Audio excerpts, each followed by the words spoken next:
안녕하세요. 무한로드입니다. 오늘은 서울 근교 나들이로 서울대공원에 다녀왔어요. 사실 서울대공원은 그냥 동물원 정도로 생각했는데 규모가 생각보다 크더라고요. 옛날에 딱 한 번 가보고 성인이 되고 다시 방문하는 거라 감회가 새로웠습니다. 코끼리 열차도 타고 리프트도 타고 동물원까지 제대로 한 바퀴 돌고 왔습니다. 그리고 오늘 영상에서는 그냥 구경만 하는 브이로그가 아닌 도움이 되는 꿀팁도 같이 정리해 볼게요.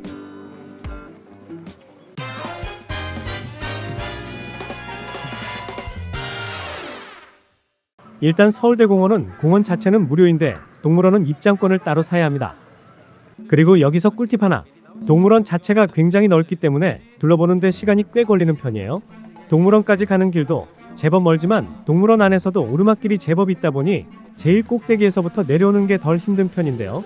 그래서 동물원까지 가는 코끼리 열차랑 동물원 내부에서 꼭대기까지 가는 리프트를 타면 에너지 소모를 덜 할 수 있어서 여행할 때 체력을 비축할 수 있답니다. 그래서 리프트랑 코끼리 열차를 탈 거라면 따로따로 끊는 것보다 동물원과 리프트 코끼리 열차 패키지가 조금 더 편하고 가격도 괜찮았어요. 동물원 리프트 패키지라고 판매하고 있는데 이게 동물원과 리프트 1회권, 코끼리 열차 1회권 티켓이랍니다. 위에서부터 구경하면서 내려올 거라서 리프트는 2회권을 끊을 필요는 없으며 나중에 동물원을 다 둘러본 뒤 다시 서울대공원 입구까지 가는 게 힘들 것 같으면 그때 코끼리 열차를 추가로 끊으시면 좋아요. 코끼리 열차는 배차 간격도 짧고 가격도 그렇게 비싼 편이 아니기 때문에 나름 혜자 운송수단이랍니다. 처음엔 그냥 걸어 다닐까 생각했었는데 안 탔으면 엄청 후회했을 것 같아요. 코끼리 열차는 아이들이 있는 가족이면 거의 필수 코스 같아요. 직접 걸어가면 거리가 꽤 멀기 때문에 체력 세이브용으로 코끼리 열차를 타시는 걸 추천드려요. 이 코끼리 열차도 동물원 리프트 패키지에 포함되어 있어서 들어가실 때나 다시 나오실 때 한번 코끼리 열차를 탈 수 있습니다. 대기줄도 딱히 없어서 바로바로 탈 수 있어서 좋았답니다. 코끼리 열차를 타고 도착한 곳은 동물원 입구입니다. 짐이 많은 여행객분들은 동물원 입구나 리프트 쪽에 물품 보관함이 있으니까 보관하고 다니시면 더욱 편리하게 이용할 수 있어요. 물품 보관함은 무료입니다. 리프트를 타고 올라갈 때 경사가 장난 아니라는 걸 깨달을 수 있었는데요. 처음엔 밑에 걸어가시는 분들이랑 속도가 비슷해서 그냥 걸어가도 됐겠다 싶었는데요. 나중에 경사를 보니까 그냥 타고 가는 게 나았겠다 싶더라고요. 체력을 아끼고 싶다면 리프트는 타고 가시는 걸 추천드려요. 이게 바로 서울대공원 리프트. 위에서 내려다보는 뷰는 특별한 건 없었어요. 그냥 마운틴 뷰? 걸어가시는 분들 뷰? 위에서 내려오면서 동물원을 구경하는 게 편하기 때문에 가장 꼭대기에 있는 맹수사육장부터 차례대로 내려오면서 관람하는 게 포인트. 리프트를 타고 동물원에 도착했다면 종착점인 맹수사에 내리게 됩니다.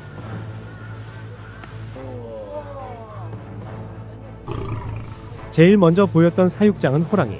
압도적인 호랑이의 크기에 모두가 놀래더라고요. 저도 호랑이를 이렇게 가까이서 본 적은 처음이었는데요. 넋놓고 보게 되더라고요.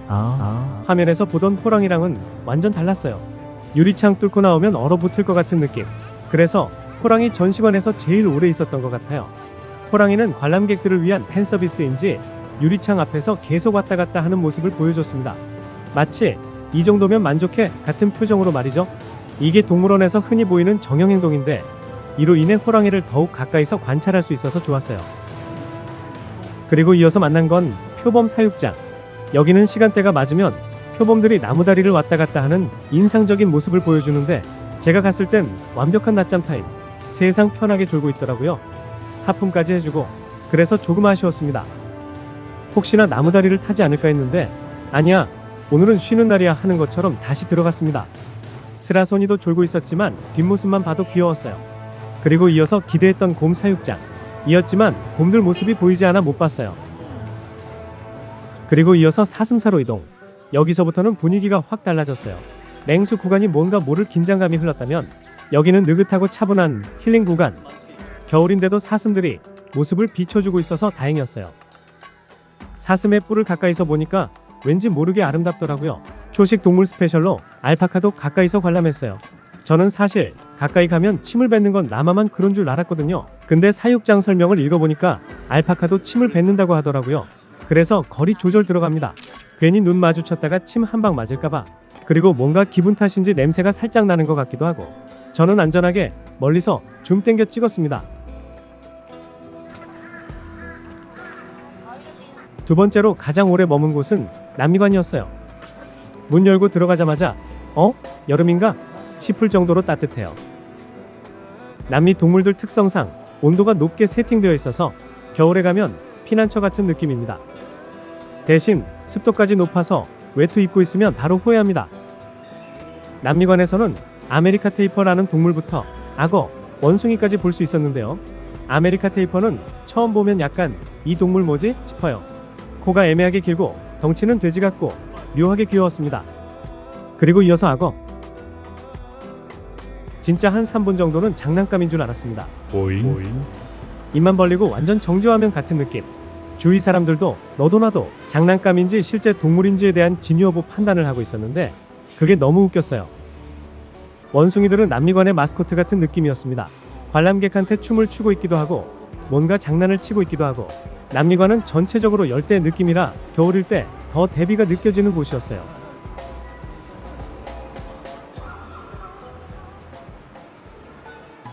그리고 이어서 도착한 해양관.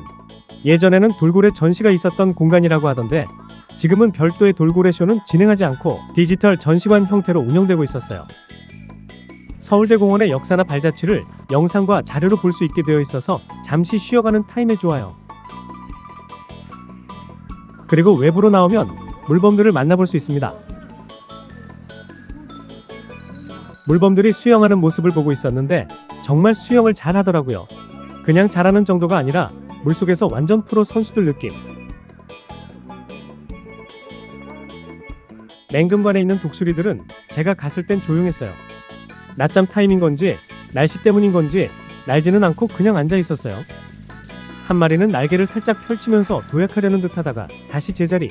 저 날개로 하늘을 날면 얼마나 멋있을까 하는 생각이 들더라고요. 오늘 동물원에서 가장 궁금했던 동물인 낙타를 보러 왔어요. 여기에는 단복 낙타가 있었는데 가까이서 보니까 덩치가 꽤 크더라고요. 그리고 갑자기 들려온 울음소리. 진짜 예상 못한 점이에요. 영상으로는 잘 안 담겼는데 현장에서 들으면 되게 묵직해요. 울음소리 하나만으로 존재감이 커 보이는 낙타였습니다. 다음은 황새마을에 도착했습니다. 황새는 야생에서는 이제 볼 수 없는 새라고 하더라고요. 지금은 복원 사업을 통해 다시 개체 수를 늘리고 있는 중이라고 합니다. 그런데 여기선 되게 많은 황새들을 만나볼 수 있었어요. 야생에서는 보기 어려운 새를 이렇게 가까이서 이렇게 많이 볼 수 있어서 더 눈에 담게 되는 그런 황새였습니다. 이어서 대동물관으로 이동했습니다. 이름 그대로 크기가 남다른 동물들을 만날 수 있는 곳. 가장 먼저 코끼리를 만나봤는데요. 날씨가 추워서 실내에 있는 모습으로 볼 수 있었어요. 가까이서 보니까 크기가 압도적이더라고요. 코로 건초를 집어서 입으로 쏙 넣는 모습이 반복되는데 몸집에 비해 코 움직임은 섬세한 게 진짜 코끼리는 코가 손인가봐요. 코끼리랑은 다른 느낌의 묵직함, 코뿔소. 코끼리가 탱커 같은 느낌이었으면 코뿔소는 전사 같은 느낌. 야생에서 마주쳤으면 바로 숨었을 것 같아요. 여기까지 구경했다면 이제 다들 체력적으로 힘든 구간인데요. 이럴 땐 어디로 가야 하나? 야행관에 가서 놀랄 때입니다. 무수히 많은 박쥐들이 날아다니는 장면이 한편의 영화 속에 들어온 느낌이었어요.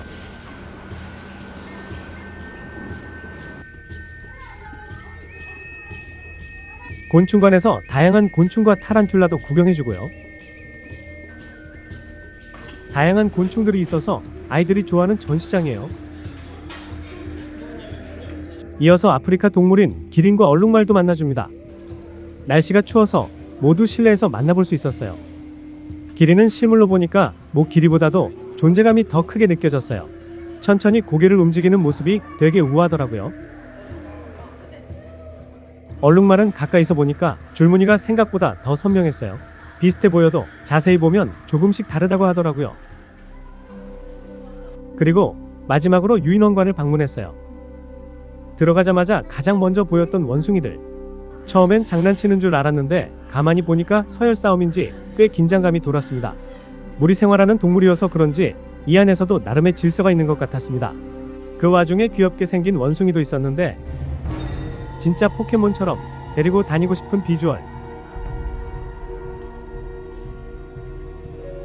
그리고 마지막으로 본 건 양배추를 먹고 있던 침팬지. 문득 이런 생각이 들었어요. 지금 내가 구경하는 걸까? 아니면 저 침팬지가 나를 구경하는 걸까? 묘한 생각이 드는 상황이었습니다. 이렇게 리프트 종착점인 맹수사부터 시작해서 마지막 유인원관까지 천천히 내려와 봤는데요. 이 코스로 돌면 동선도 괜찮았고 체력적으로도 괜찮았어요. 물론 중간중간 아쉽게 건너뛴 동물들도 있었지만 다음 일정이 있어서 오늘은 여기까지. 마지막에 다시 서울대공원 입구로 나갈 땐 발이 너무 아파서 코끼리 열차를 타고 이동했습니다. 중간중간 실내 전시관을 잘 섞어주면 겨울에도 충분히 관람이 가능하니까 들를까 말까 고민 중이셨다면 오늘 영상 참고해보셔도 좋을 것 같아요. 오늘 영상은 여기까지입니다. 시청해주셔서 감사합니다. 구독과 좋아요는 다음 영상 제작에 힘이 됩니다. 감사합니다.